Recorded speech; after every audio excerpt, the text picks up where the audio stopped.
Bom, gente, eu queria explicar para vocês aqui uma coisa sobre exaustão e ventilação. Bom, no passado, os amplificadores eles não eram muito potentes. Então, como eles não eram muito potentes, bastava um dissipador desse tipo aqui, ó, ou desse tipo aqui, simples, ou um dissipador como esse daqui, era o suficiente para você dissipar calor em amplificadores de potências em torno de 50 até 100 watts. Então isso era o passado das dissipação de calor, da exaustão e da ventilação. Eram apenas ventiladores, né? Os ventiladores eles poderiam ser montados tanto internamente, alguns vinham internamente dentro do amplificador e outros vinham com parte do seu dissipador para fora, montada para fora do amplificador. Então essa foi a história antiga.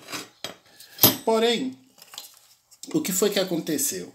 Com o aumento da potência, começou a haver a necessidade de você, principalmente os amplificadores AB, de você colocar mais calor para fora, dissipar mais potência. Só que para isso, houve a necessidade de aumentar o tamanho dos dissipadores. Só que ficou inviável aumentar tanto. Então, precisou-se fazer o quê? Colocar um pouco de dissipadores maior e também colocar ventilação, certo? Aí você tinha que fazer isso aqui. Só que aqui no Brasil, o processo ele começou um pouco errado. Eu vou explicar para vocês aqui. Bom, aqui no Brasil, o que foi que aconteceu? Lá na década de 80, nós tínhamos amplificadores com dissipação externa. Nós tínhamos o PM5000, tínhamos o A1. Então o dissipador de calor era montado com os transistores aqui nele e os transistores ficavam montados no dissipador para fora do gabinete. Isso foi o que aconteceu. Depois lançou-se um sistema de ventilação. Bom, na verdade, a primeira leva de amplificadores, eles vinham em vez de ventilar o amplificador, ele fazia um sistema de exaustão, ou seja, pegava o ar que está dentro do gabinete e jogava para fora.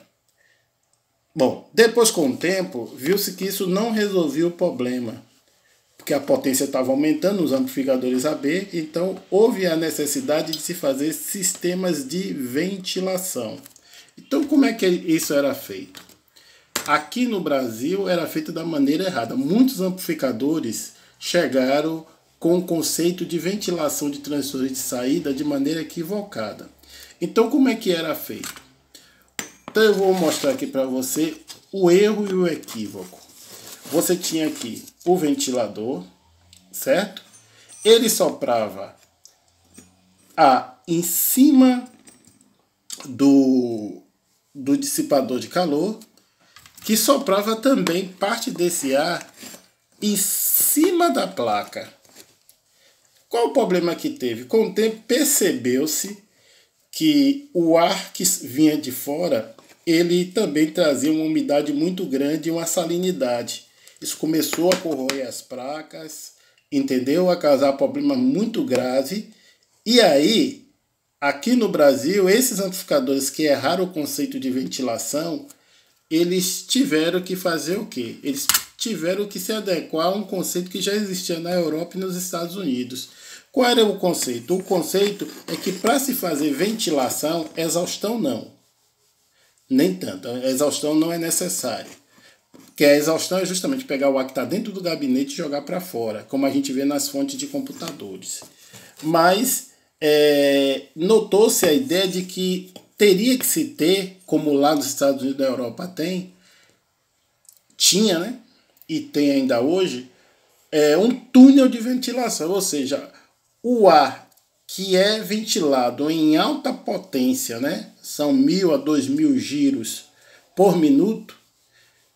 Esse ventilador tinha que ficar num túnel de ar, sem ter contato nenhum com o gabinete do amplificador. A única parte que o ar ventilado teria que fazer é o seguinte: o ar entraria do lado de fora, entraria aqui na ventoinha, a ventoinha resfriava o dissipador e o dissipador, dentro de um túnel hermeticamente fechado, lançava esse ar quente. Ou seja, seria mais ou menos isso aqui. O contato apenas com o dissipador em um túnel hermeticamente fechado, jogando o ar quente para fora. Na frente ou atrás do amplificador, geralmente jogado na frente. Mas note bem quantos problemas ocorreram até se fazer. Porque na Europa, quando se começou, na década praticamente de 80, lá eles já trabalhavam um bom tempo com ventilação forçada. E eles já trabalhavam com o conceito correto. Por quê? Porque imagine só lá na Europa, em pleno frio, você liga o amplificador joga um ar de -2, -4, -10 graus dentro do amplificador. E se isso não tivesse dentro de um duto fechado, ele congelaria com certeza o amplificador. Então já lá, na década de 80, há mais de 30 anos atrás, ele já trabalhava com o conceito correto.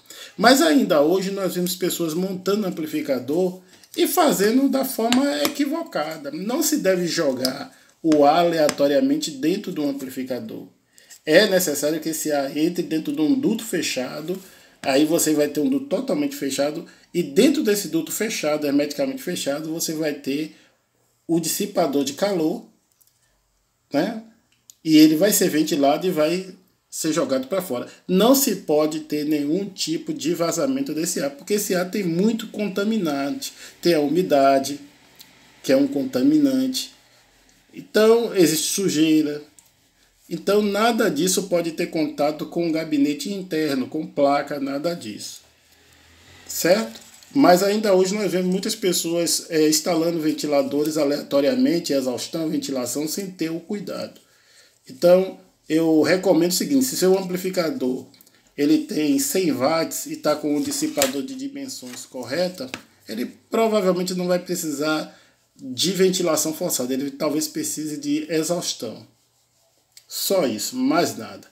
Agora, caso você tenha um amplificador de alta potência, aí você precisa fazer um duto totalmente fechado, hermeticamente fechado, e aí sim você vai poder resfriar o seu dissipador, e esse ar que entra da parte de fora do gabinete só vai cortar o dissipador de calor.